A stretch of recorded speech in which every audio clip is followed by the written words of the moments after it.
जिस तरह आज से 20 साल कबल 11 सितंबर के वाक़े के बाद अमरीका के अस्करी और सिविल माहिरीन सर जोड़कर बैठे और फिर एक नतीजे पर पहुंचे कि पाकिस्तान की मदद के बगैर अफगानिस्तान में दाखिल होना एक डरावना ख्वाब होगा, वैसे ही आज अफगानिस्तान से निकलने के बाद अमरीकी इस्टेब्लिशमेंट इस खौफ का शिकार है कि कहीं चीन के साथ पाकिस्तान के ताल्लुकात की नौइयत इस कदर मजबूत ना हो जाए कि हमें पाकिस्तान से देश निकाला मिल जाए। अगर कभी ऐसा मुमकिन हुआ तो ये अमरीकी मनसूबाबंदी के 70 सालों की सबसे बड़ी नाकामी और अमरीकी असर और रसूख की सबसे बड़ी शिकस्त होगी। खित्ते में अमरीकी असर और रसूख जंग अजीम दोइम की फतह के बाद ही से शुरू हो गया था। अमरीका ने यूरोप की इत्तेहादी आलमी ताकतों से जंग में शरीक होने से पहले एक खुफिया मुआहिदा किया था कि वो जंग में उनका साथ इस शर्त पर देगा कि बरतानिया और फ्रांस अपने जेर तसल्लुत 9 आबादियाती इलाकों को आज़ाद कर देंगे। ये इसलिए कि अब एशिया, अफ्रीका और जनूबी अमरीका के बरे आज़मों में आज़ाद होने वाले मुल्कों पर फौजी कुव्वत से नहीं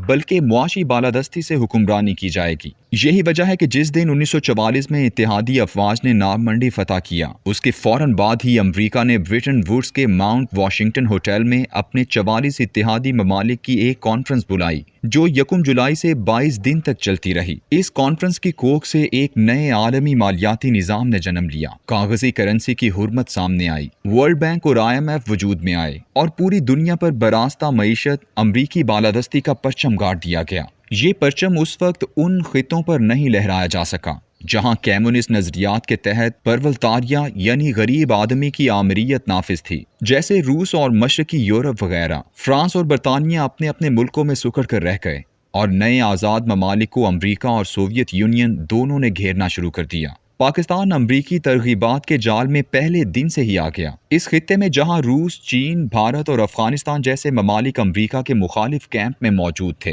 पाकिस्तान और अमरीका की दोस्ती अमरीका के लिए नए इम्कानात की एक खिड़की थी। ईरान में मुसद्दिक इनकलाब और शाह ईरान की आवाम में जड़े ना होने की वजह ने पाकिस्तान पर अमरीका का इन्हिसार और बढ़ा दिया था। याहिया खान ने अमरीकी इमा पर उसके वजीर खारजा हेनरी किसिंजर को खुफिया तौर पर चीन से राबता करने में मदद देकर अमरीका को इस खित्ते में मजीद खुलकर खेलने के लिए एक बहुत बड़ा मैदान मुहैया कर दिया। फरवरी 1972 में जब अचानक अमरीकी सदर रिचर्ड निक्सन चीन के रहनुमा माओ ज़ेडुंग से मिला तो उसे दुनिया में एक बहुत बड़ा धमाका तस्वुर किया गया। अब अमरीका इस खित्ते में अच्छा खासा मौजूद हो गया और इर्द गिर्द छेड़खानी भी करने लगा था। इसी छेड़खानी को रोकने के लिए सोवियत यूनियन ने अपनी अफवाज अफगानिस्तान में दाखिल कर दी, जिसका नतीजा बदतरीन शिकस्त, कम्युनिस्ट नजरिए का जवाल और सोवियत यूनियन जैसी आलमी ताकत का लातादाद हिस्सों में बिखरने की सूरत में बरामद हुआ। अब अमरीका दुनिया की वाहिद सुपर पावर भी बन चुका था, एक ऐसी कुव्वत जिसका हुक्म बैक वक्त तमाम ममालिक पर चलता था। सोवियत यूनियन की अफवाज 9 साल 1 माह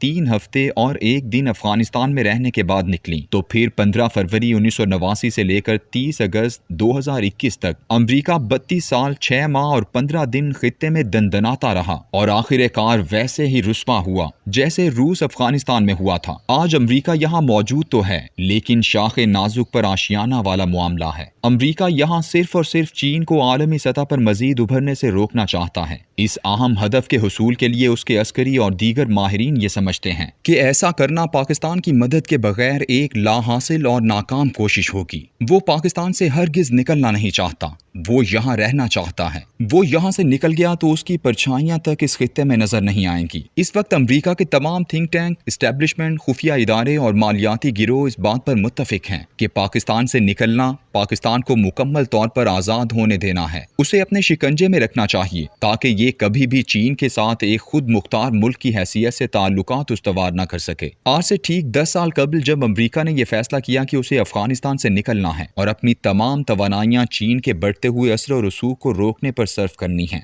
तो लातादाद रिपोर्टें और कुतुब सामने आईं, जिनमें सबसे अहम किताब 2013 में शाया हुई जिसका नाम था नो एग्जिट फ्रॉम पाकिस्तान, यानी पाकिस्तान नहीं छोड़ना। इसका मुसन्निफ अमरीकी पॉलिसी साज इदारों में से अहम तरीन इदारे जॉन हॉपकिंस यूनिवर्सिटी के आलमी मुतालिया जात के शोबे में प्रोफेसर हैं। इसका नाम डैनियल एस मार्की है। ये शख्स 2003 से 2007 तक अमरीकी वजारत खारिजा में पॉलिसी एंड प्लानिंग के शोबे से वाबस्ता रहा। उसके बाद वो 2007 से 2015 तक पाकिस्तान, भारत और जनूबी एशिया के हवाले से जॉन हॉपकिंस यूनिवर्सिटी के शोबे का सीनियर फेलो भी रहा है। अमरीका के गुज़श्ता 10 साल जिन फैसला कुन मरहलों से गुजरे हैं, उनसे मुतालिक मार्की की ये किताब अमरीकी पॉलिसियों की तारीख का रिकॉर्ड है। وہ لکھتا ہے کہ ہم 3 وجوہات کی وجہ سے پاکستان نہیں چھوڑ سکتے۔ پہلی یہ کہ پاکستان کا ایٹمی پروگرام اتنا بڑا اور پھیلا ہوا ہے کہ پھر ہم اس کی نگرانی نہیں کر سکیں گے۔ دوسری یہ کہ پاکستان کے چین کی سول اور ملٹری اسٹیبلشمنٹ کے ساتھ اس قدر گہرے اور دور رس تعلقات ہیں کہ اگر ہم یہاں سے چلے گئے تو پاکستان چین کی مدد سے آزاد اور خود مختار ہو جائے گا۔ اور تیسری یہ کہ پاکستان کی فوج اتنی بڑی اور مضبوط ہے کہ یہ نہ صرف خطے کے لیے بلکہ پوری دنیا کے لیے مشکلات پیدا کر سکتی ہیں۔ کتاب میں پاکستان اور امریکہ کے 70 سالہ تعلقات کا جائزہ لیا گیا ہے اور بتایا گیا ہے کہ امریکہ نے 1950 میں ہی فیصلہ کر لیا تھا کہ پاکستان کو سیاسی اور معاشی طور پر کبھی بھی اس قدر مضبوط نہیں ہونے دینا کہ وہ مسلم امہ کی قیادت کر سکے۔ ایسا کرنا امریکہ کے لیے مشکلات پیدا کر سکتا ہے۔ امریکہ کو شروع دن سے ہی پاکستان میں ایسے بکاؤ افراد ملے ہوتے ہیں جنہوں نے چند ٹکوں کی خاطر پاکستان کے مفاد کو بیچ ڈالا۔ کتاب میں تحریر ہے کہ امریکہ نے پاکستان کے ہر طبقے میں افراد کو خرید رکھا ہے۔ اس فہرست میں سیاسی رہنما، سول بیوروکریسی کے ارکان، فوج کے اعلیٰ عہدیدار، صحافی، میڈیا ہاؤسز کے مالکان اور خاص طور پر پڑھے لکھے مقبول دانشور شامل ہیں۔ امریکہ یہ خرید و فروخت ہر ملک میں کرتا ہے، لیکن پاکستان میں اسے یہ کام انتہائی آسان لگا کیونکہ خرید و فروخت کے اس بازار میں پاکستان کی اشرافیہ اپنی قیمت بہت کم لگاتی ہے۔ یہ قیمت اتنی تھوڑی بھی ہوتی ہے جیسے ایک شخص کو امریکہ کا ویزا مل جائے یا اس کے بچوں کو امریکہ میں تعلیم کے لیے وظیفہ مل جائے تو وہ اپنے ملک کے مفادات کا سودا کر دیتا ہے۔ کتاب میں بہت حیران کن انکشافات ہیں جو پڑھنے کے قابل ہیں۔ اس وقت دوراہے پہ کھڑا ہوا پاکستان اگر آزادانہ فیصلے نہیں کر پا رہا اور اس خطے میں ایک جرأت مندانہ اور قائدانہ کردار ادا نہیں کر رہا تو اس کی بزدلی اور قوت فیصلہ کی کمی کی بنیادی وجہ سیاستدانوں، سول ملٹری بیوروکریسی، میڈیا اور دانشوروں میں موجود وہ بکاؤ لوگ ہیں جو پاکستان کی امریکہ سے نجات نہیں چاہتے۔ ان کا قبلہ اور مرکز محبت امریکہ ہے اور اس بکاؤ محبت کی قیمت بہت معمولی سی ہے، یعنی امریکہ سے ان لوگوں کے چھوٹے چھوٹے مفادات۔